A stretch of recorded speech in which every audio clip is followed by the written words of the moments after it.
Right now, I'm going to be talking about how to see good in every situation. That's right, how to see good in every situation. There are a whole lot of things going on in life, and we can look at things from a positive perspective or we can look at things from a negative perspective.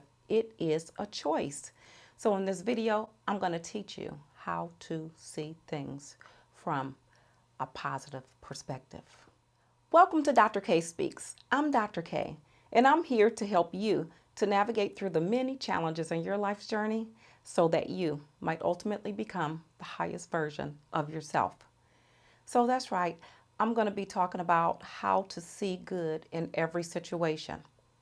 And remember, seeing good is a perspective, just like seeing bad is a perspective. So it all depends upon the lens that you're going to view this situation from. So, first of all, you got to have an intent to want to see this situation from the highest space. You got to want to look to see good, because if you looking to see bad, if your brain is wired to see bad, then that's going to be your go-to, because remember, we all operate most of the time from our automatic pilot, right? So if you are negativistic or if you are pessimistic, then you are more prone to see the negative in situations. If you're more optimistic, then you're more prone to see the good in situations. So regardless of whether you tend to be pessimistic or optimistic, like I said, it's important to have an intention to look for the good in a situation. So I'm going to give you a little scenario. Say that you were in a relationship with somebody and this person just did you wrong in so many different ways, and you tried to talk about it and work through it, but it just continuously happened to the point to where you couldn't take it anymore, and you just ended up leaving that person. And maybe when you finally did leave, you were brokenhearted, devastated. You guys might have even had some kids out of the deal, right? But nevertheless, the relationship ended and it was not good. So, how can you see good in that situation?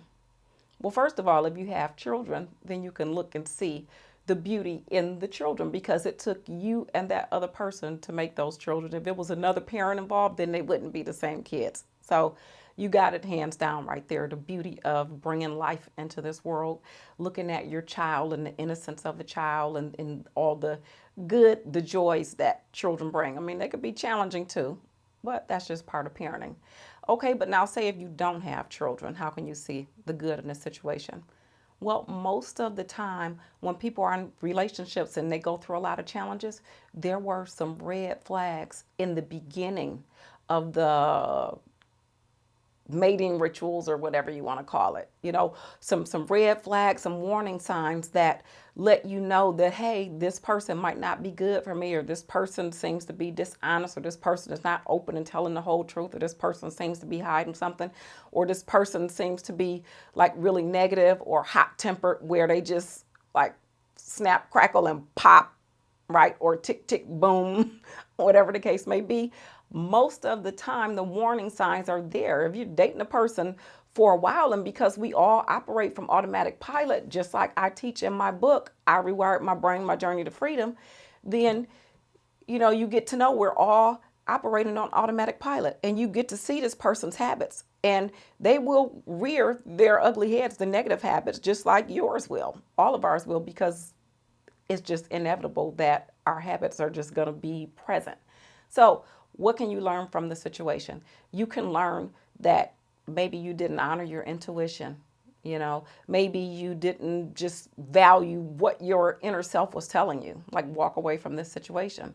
So, moving forward, what you can learn to do is remember those red flags, so that if you see them again in another potential relationship, then you can definitely move in a different direction sooner than later, you know.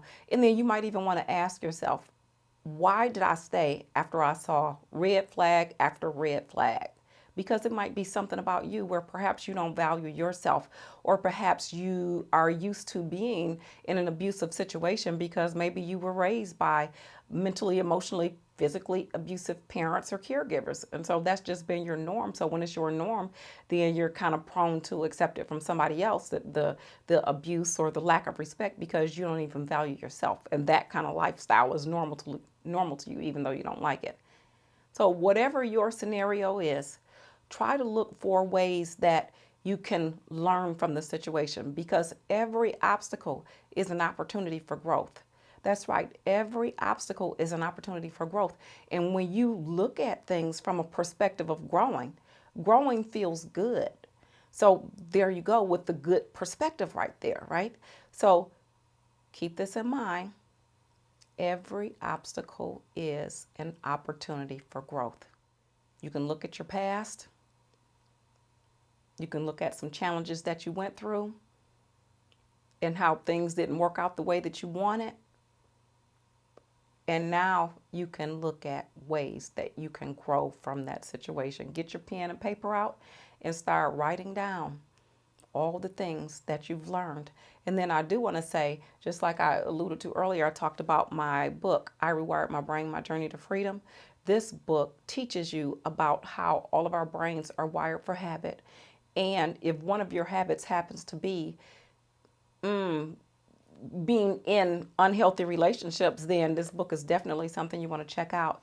And then with the book, I also have the workbook. And the workbook is I'm Rewiring My Brain, My Journey to Freedom.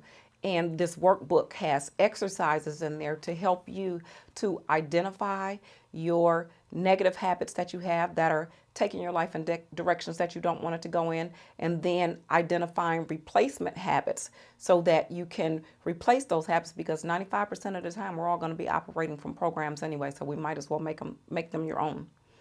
And there's another part in the book where it's called reinterpreting your past. There's a chapter in the book, and then there's a chapter in the workbook to help you to reinterpret your past. And that's what I was talking about when I talked about, hey, looking at things from a more productive perspective and seeing how you can grow from it, reinterpreting the past rather than it being in your memory file in your brain as a very, very negative experience. You can reinterpret it from a higher perspective so that that actual experience had for you a lot of growth promoting moments. So when you think about it, then you can say, whoa, that one was a real challenge right there. It tested me and I really grew a lot as a result of going through that experience, and it made me the person that I am today. Thank you for listening. And if you've liked this video, give it a thumbs up, share it with your friends and family. And if you have not yet subscribed to my channel, then please subscribe so that you can be aware of all of the videos that I have uploaded and will continue to upload on how to become the highest version of yourself. Thank you.